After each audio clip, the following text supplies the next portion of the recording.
Пермский театр «У моста» приехал в Казань с гастролями. Авторский театр Сергея Федотова покажет 4 спектакля. Отмеченные критиками и лучше по заверению самого руководства. Так что казанская публика, привыкшая проводить время с эстетической пользой, пермские постановки точно оценит. Спектакли не только в новинку для татарской сцены, но и сам театр не был у нас более 10 лет. В гостях «У моста» сегодня побывала и наша съемочная группа.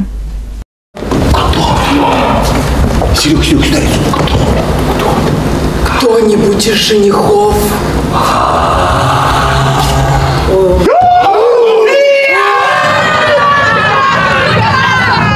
Сергей Федотов, руководитель Пермского театра «У моста», кажется, живет со своими героями прямо на сцене и в процессе репетиции активно подыгрывает актерам.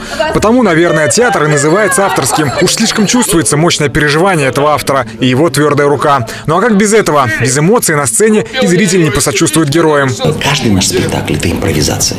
Каждый наш спектакль – это игра. И вы же, репетиции, заметили, да, что мы должны придумать какой-то такой драйв, какую-то энергию, сегодняшнюю энергию.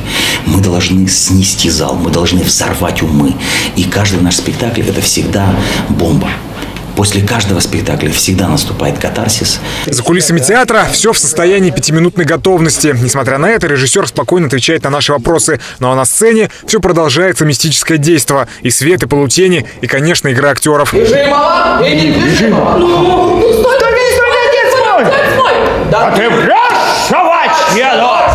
Не зря театр называют мистическим. Слава закрепилась за ним не напрасно. В их репертуаре все пьесы Гоголя ставили Булгакова и современного драматурга Мартина Макдонаха. И мистический театр не только потому, что ставит мистику, но и не только потому, что в нашем произведении, в каждом произведении есть какие-то мистические вещи.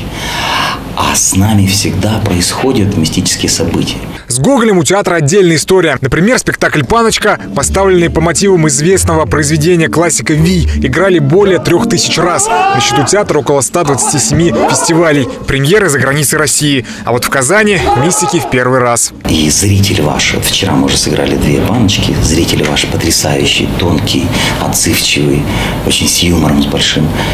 Поэтому наш юбилейный сезон заканчивается вот таким огромным событием. Так что все, кто хочет окунуться в атмосферу мистической драматургии, театр «У моста» пробудет на сцене Качаловского до конца месяца. Эмиль Исламов, Булат Сабиров. Новости на Первом городском.